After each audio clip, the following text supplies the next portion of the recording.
Prime office rentals declined by 11%, while residential rents declined by 19% on average in the year to December 2020 in most prominent African cities due to the current economic downturn occasioned by the COVID-19 pandemic. Knight Frank's inaugural Africa office market dashboard for the first quarter of 2021 shows that Dar es Salaam and Tunis recorded the highest declines in prime residential rents, recording drops of 33% and 34% respectively.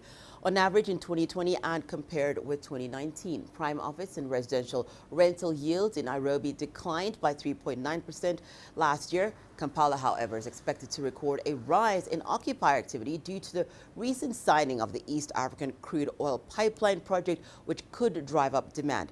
In Southern Africa, currency fluctuations, a political climate in Lusaka, and a supply glut in Johannesburg and Cape Town were some of the issues affecting rental yields. Well, real estate and construction often take major knocks during economic slumps. Both are strong indicators for the health of economies. As economic recovery remains a top priority for many countries around the world this time, countries in Africa are no different. Construction, particularly of infrastructure, is key for the continent's development. Here to speak to us about activity and investment in the sector is Gregory Pearson. He's CEO and co-founder of private real estate development company Gateway Real Estate Africa. Thank you so much for joining us, Greg. I just want to start, Greg, with just value that you are seeing here on the continent. Despite the economic challenges during this time, what kind of real estate development value do you see here in Africa? Hannah, thank you very much for the time. The value that we see is due to the downturn in markets and global companies keeping cash reserves. It gives us the opportunity to focus on real estate and let them focus on their core business. So a lot of the multinationals that historically have operated across our continent, being Africa, what we're seeing at the moment is they still require their real estate needs and their growth across the continent. But what this has allowed us to do is focus on their real estate and provide them with the real estate needs. And with that has increased the real estate development that we've offered across Africa and more specifically in Kenya. Greg, the trend is usually to move away from emerging markets when we see times like this, what we're seeing now with the global downturn. How have you been able to still attract investment into the projects that you have here on the continent? That is always an interesting topic because as soon as we see a downturn, as you mentioned, the international investment dries up in Africa. And what we did is when we established our business, we understand that there's always ebbs and flows across our continent. And we set up an evergreen vehicle and raised the capital up front. So what this allows us to do is take advantage of situations like this, where we've got global companies looking for bespoke real estate solutions. We've still got the firepower that we can act accordingly and carry out the developments that they require, even though we're in a downturn market. What that allows us to do is create that infrastructure, build the real estate that is required, and then take advantage of that in the upturn as well when the market becomes more buoyant. And I think that is a solution that is often driven across Africa, is that there's these cycles that we need to follow. We are in a global crisis at the moment, and having the firepower and the finance behind us at the moment has allowed us to move quite quickly forward and provide those solutions required. So, Greg, some of the numbers that are coming out of your company are quite impressive, and some of these numbers actually made my eyes water when it just came to the volume of what you're doing here on the continent. We're told that your company was founded in 2018, but already has almost $4 billion worth of projects in Africa. What do you attribute your company's growth to? And it's been quite rapid growth that you've experienced. Our main focus is relationships and understanding what our clients' requirements are.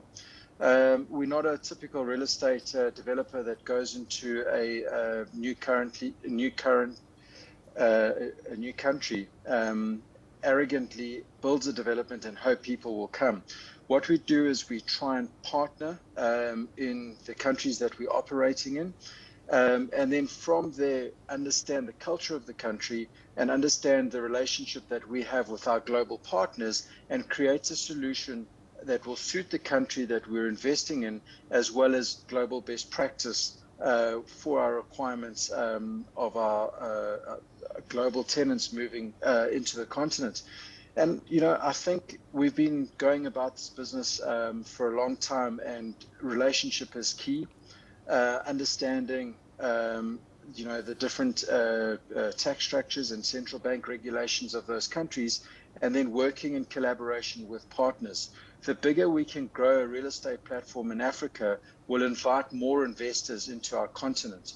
So our business is more about collaboration and creating platforms for international investment, and actually proving to the rest of the world that Africa has got great platforms and good returns across the continent if it's done correctly. So, Greg, talking about that collaboration, I want to talk a little bit about, sounds more like, I think this would be more one of your CSI projects that you've got involved in, your company deciding to get involved in the Build Her project here in Kenya. Speak to us about why you chose this project and just your involvement with the Build Her project. Sure. Women in construction has always been something that we've driven hard. In this particular project, through from our exco, we've got women that sit on our board, through to our executive committee, through down to our project team. And what we wanted to do is illustrate that women in construction is something of the now. Construction was always viewed as a male-dominated industry. And the project that we're completing in Kenya at the moment, the management of this construction project is 100% driven by women.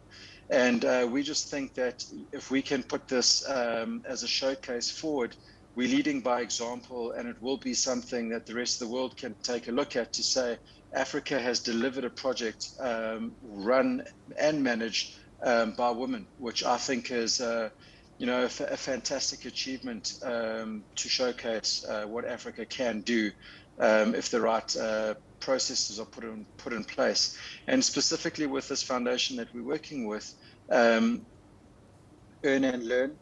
So, we've got 30 women that we've taken on board that run through a number of opportunities and understanding how construction works through from, the infrastructure all the way through to completion.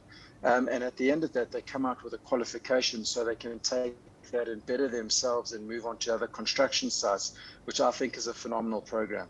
Thank you so much for all that, Greg, and best wishes with all your projects here on the continent. That was Greg Pearson. He's the CEO and co-founder of private real estate development company Gateway Real Estate Africa.